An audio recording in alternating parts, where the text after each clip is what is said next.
Hey there everyone, it's Helen. I am the national artist for Sephora collection, and today's trend to try is watercolor eyeshadows. So today I actually chose all Sephora collection eyeshadows that are only $9. So let's jump in. To kick off this look, I'm going to start with the Sephora Collection Beauty Amplifier Eyeshadow Primer. I always apply using my fourth finger, the ring finger.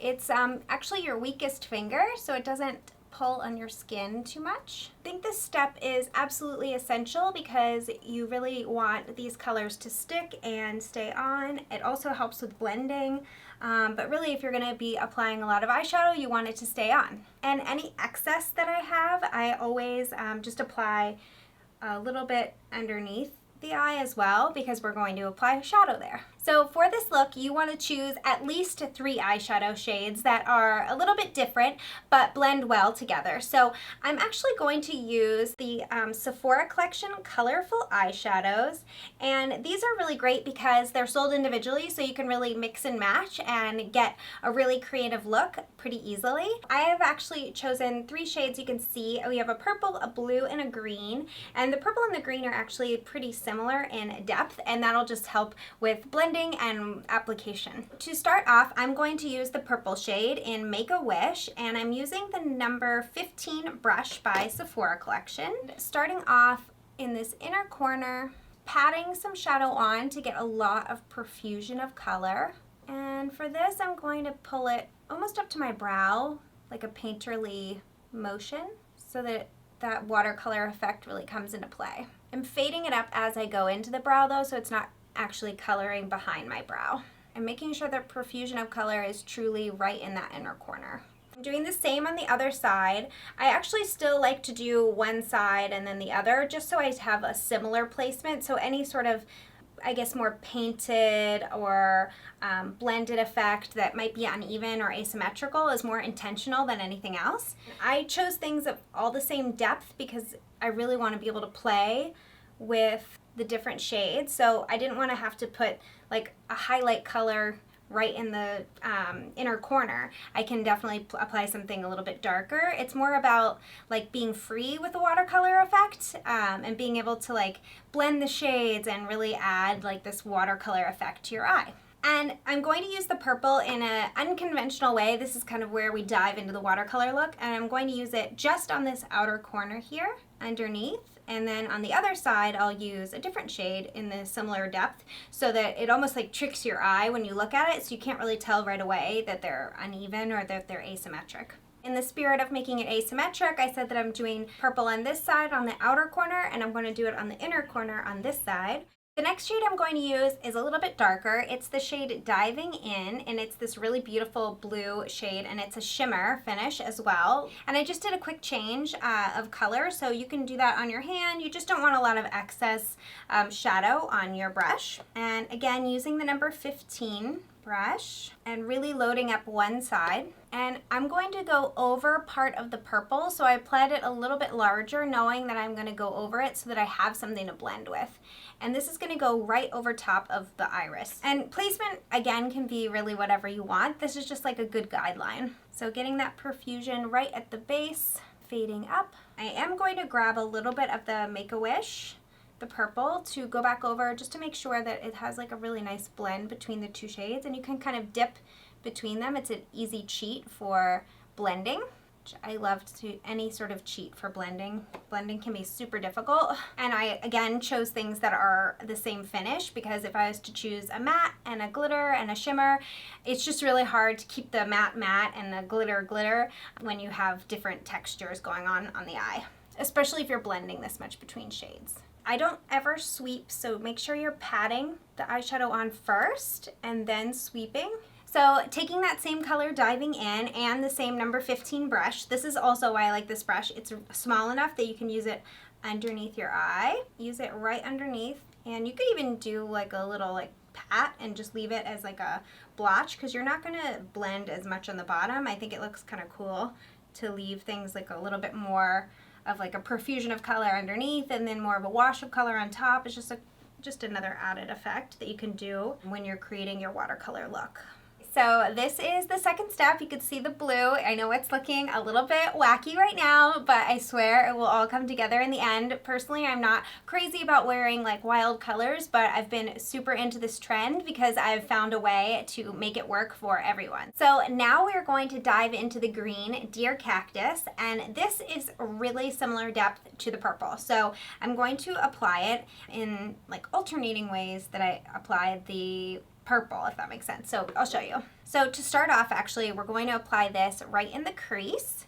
So using that same number 15 brush, I really love this look because it makes it a lot easier when you're just using one brush for everything.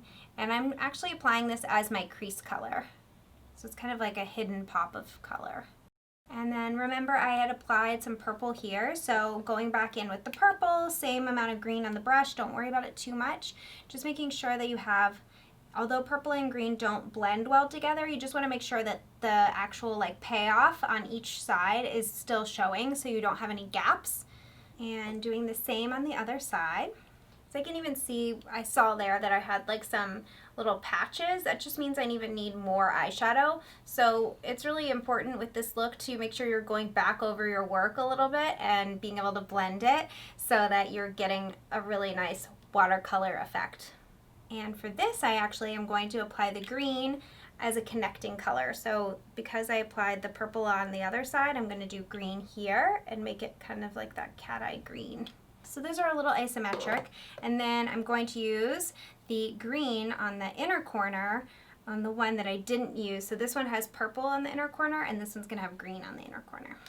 So you could of course make these symmetric and do the same colors on the same side, and you can apply them in different ways. You can even do it as like just a wash of color here and maybe a wash of color on the outer corner and make it so that it's just, there's no even like blending of colors. It's more about like blending it into your skin. So you can play a lot with the watercolor trend. There's many definitions and iterations, just like a painting. Now I'm gonna get to my favorite secret, which is how do you make this wearable? So I'm going to start off with the Sephora Collection Glide Liner, and I'm using it in black.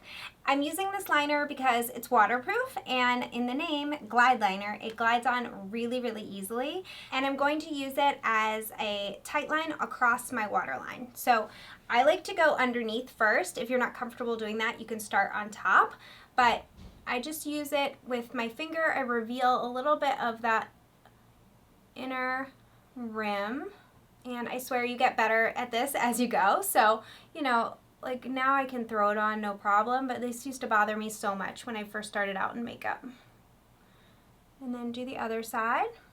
And your finger really does help you, or like prevents you from blinking too much, so it holds your lid in place. And now I'm going to just try to tightline as close as I can to my lashes.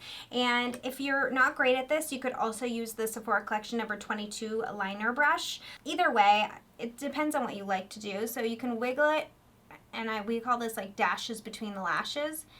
And it doesn't have to be exact because you can always go back over with that number 22 brush to smooth it out. If you have liquid liner, you could do that too. But black really does help to ground the look and make it really wearable. And of course, I also think that mascara makes a big difference, and that always makes a big difference, especially for me because my lashes are blonde. I'm also working quickly here and using the number 22 brush to just smooth out that line and make sure that it doesn't have any bumps in it. And you can already see like one side has instant definition and this side is lacking that. So since I've already done the waterline on this side, I'm just going to start on top. And again, if like doing it in the waterline bugs your eyes, do not have to do that. It's just like an extra added step that I like to do. And again, little dashes between the lashes is the best. And if you can make it thinner on the inside and thicker on the outside, that's really how you're going to get the best effect overall as far as like shaping and adding, you know, that extra definition to your lash line.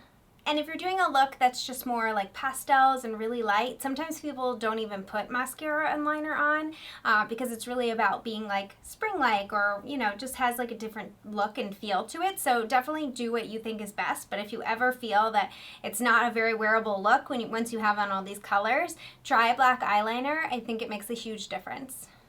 Next, I'm going to curl my lashes using the Sephora Collection by Utoa Pro Eyelash Curler. This is one of my secret weapons. I just think always curling your lashes makes a huge difference with any eye look. It just lifts your eye and really opens things up. And you can do like a walking out, so you can walk it out and make sure that they're curled all the way up. And for the final step, we need to add some mascara. So this is the Sephora Collection Lashcraft Defining Mascara. And I think this is one of our newest babies. It's really great because it has this really nice, easy to use, smaller brush. This mascara is really, really great, especially if you spent a lot of time blending. You want to be able to see that. You don't want your lashes to necessarily like obscure all the work that you just did. So that's why I chose the defining one. And I love to wiggle and pull out. That makes a big difference. So you get the most amount of product right at the base of your lash, and then you're pulling it outward. So wiggling and pulling it out to get great definitions, almost like that feather lash. And I am mascara crazy, so I do like at least 2 coats, maybe 3. It doesn't really depend on timing for me though, because I will spend all day doing my lashes. That's actually the one thing that I will do. If I like don't have time to do my makeup, I'll spend just 15 minutes just doing my mascara. I'm just cuckoo for mascara. I love it.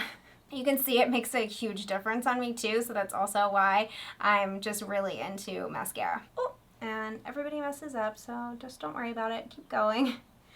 You don't want your mascara to dry. The minute it dries, it becomes like a little bit clumpy, so I like to work a little faster, and I worry about smudges after. I also think that smudges, sometimes they're easier to clean up when they're a little bit drier. It doesn't smudge everywhere. And going back in, adding the second coat, and you can see the second coat, well maybe you can't see, but you will see that the second coat adds a lot of length, which I'm obsessed with. Long lashes forever. And some people do their bottom lashes first, which is really smart. I do recommend that because then you don't have to open your mouth and you don't have to get the smudges on the top from the black mascara that you just put on the top lashes. The minute you look up, of course, it smudges everywhere, so I always have to wait. But it's like force of habit. I always do the top lash and not the bottom first. I cannot teach myself to do the bottom first. So up to you what you like to do, but if you can teach yourself to do the bottom lashes first, I do recommend it. There's the top. I have to let it dry just a little bit, and then I can go in with the bottom. Okay, so now I'm going to go in with bottom lashes, giving them a little bit of definition and doing the wiggle and pull down. The more you wiggle and then pull down, actually your lashes will become really long. The longer you can like keep painting down, the more the mascara will build, so you can get some really amazing long bottom lashes. I feel like everyone's bottom lashes are pretty short. Whenever I see somebody with long bottom lashes, I'm like, oh my gosh, that looks so cool. It's like a dolly effect. Okay, and going in on the other side.